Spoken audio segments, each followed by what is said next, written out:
Саадсан нутгийн халуун шорон зулан болохоор хатан их шиглэнд Монгол орны минь салхин уйхан байлгүй Одон заяата одонт Монгол унтарч болошгүй Монхи Монгол атохонсон тали Мазаалан маань Монгол оронд нөгөө ховордсон амьтан учраас одоо энэ Монголын бахархалт амьтан болох гэж зорилгоор энэ ерөнхий боловсны сургуулиудыг энэ музейг үзүүлж байгаа.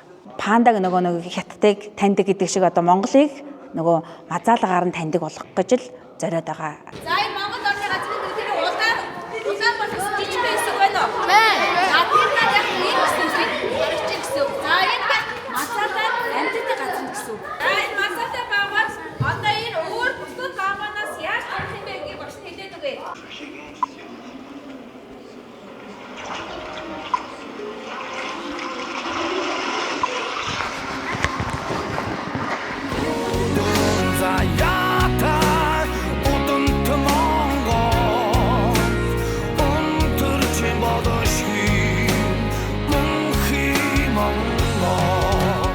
Одоо эртний ямиг ингээд одоо хараад сонирхоод зургийн дараад яхаар дараа нас дурсамжтай юм болоо гэж одоо. Дээр үеийнхаа ямиг үзэж байгаа шууд гоё юм.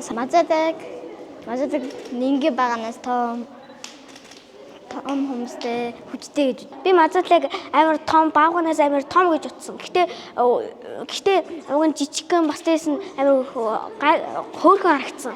Дээр үеийнхаа юмнуудыг хараад их гоё санагдсан надад. Одоо ингэж эртний зүйлсүүдийг үзээд сонирхоод айгуу дурсамжтай юм шиг санагдсан надад. Музейг нь үзсэн чинь гоё санагдсан. Говь эсгэл амьдэрдэг гэж. Нилээн гоё санагдсан бас ингээ мазаалыг хараад би бас ингээ том болоо мазаалыг ер нь бол аврахыг хүссэн гэх юм уу да. Амар гоё байсан. Тэгээ би анх удаа музей үзэж байгаа. Музей хөрнүүд гоё юм байна. Тэгээ цаашлаад ер нь олон музей үзнэ.